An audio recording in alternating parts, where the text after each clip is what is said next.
Hi, everyone. My name's Marc Bates, and you've reached the Rabbit Room Apologetics Podcast. Thanks for joining us. So this is going to be a two-part episode here. We're talking about my new Substack article, The Problem of the Flattened Text, and it's a fairly lengthy one. So I did want to give you a chance for me to give you a summary of it, and it's going to take two parts. So this is part one.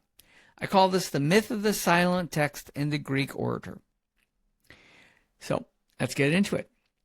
Most modern readers assume the biblical text was designed for quiet and solitary study. You have likely grown up believing that the earliest Christians engaged with the scriptures exactly as you do today, sitting alone in a quiet room with a bound and printed book. This silent reading experience inadvertently strips the words of their original explosive power.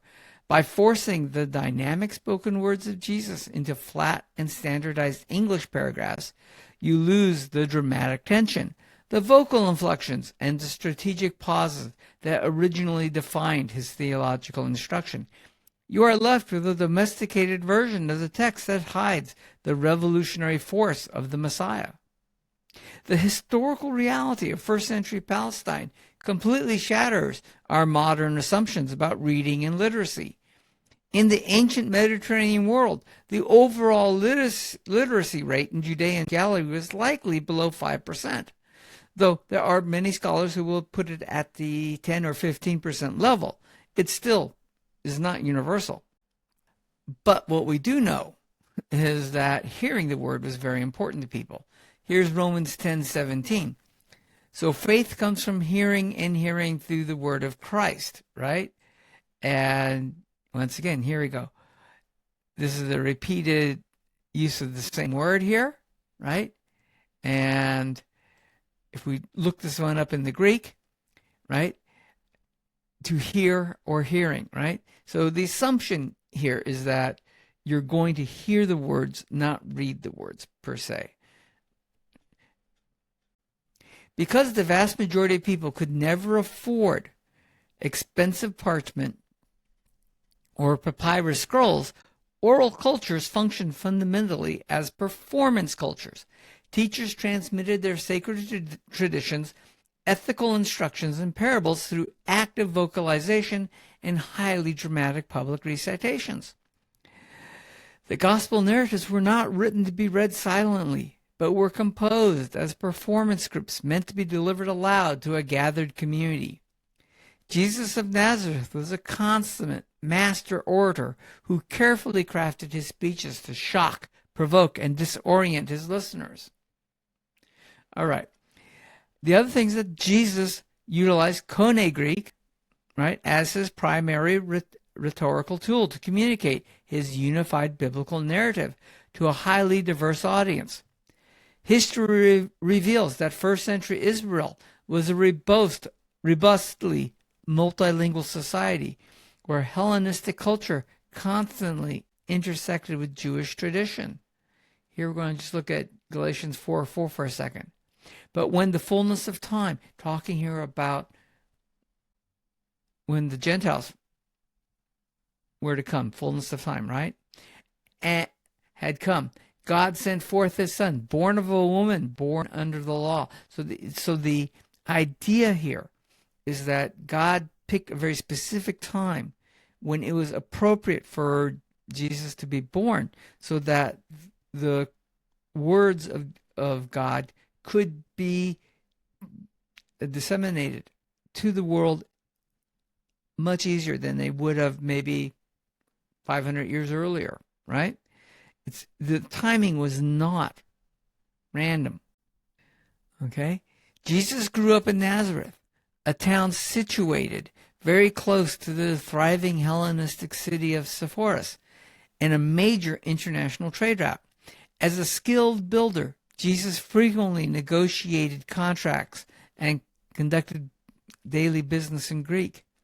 The Gospels confirm this reality by depicting Jesus conversing directly with the Roman Centurions, the Syrophoenician woman, and Pontius Pilate with no interpreter present.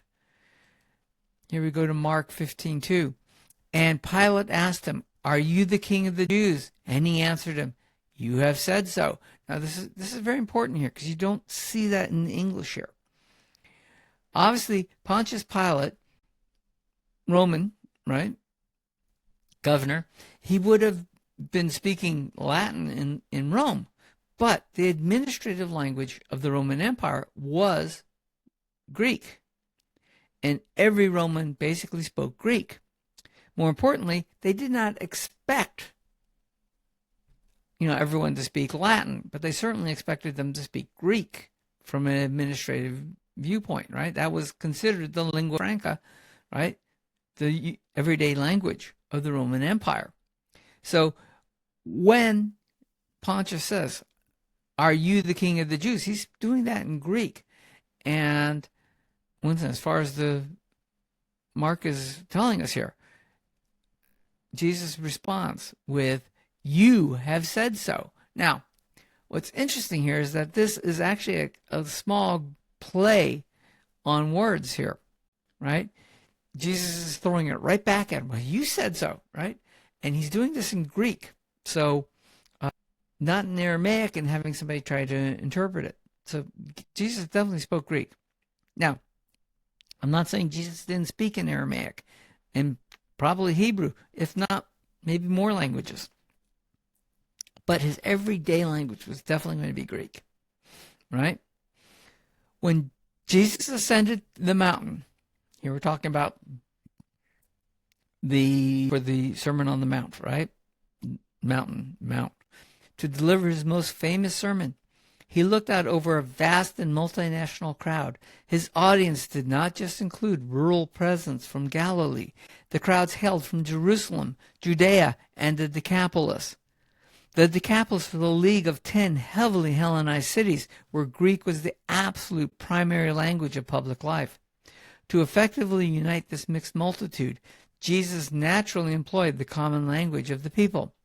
By delivering his eschatological hope in Greek, the Messiah actively ensured his message could freely cross cultural boundaries. And that goes back to the idea, right, that Christ's birth, where and when, was not accidental. It was there for a reason, right? And he could reach the wider Greco-Roman world easily. Okay, that was part one. Now, if you're interested in this, there is an article that this is based on. This will be parts 1 and 2, come from the same article.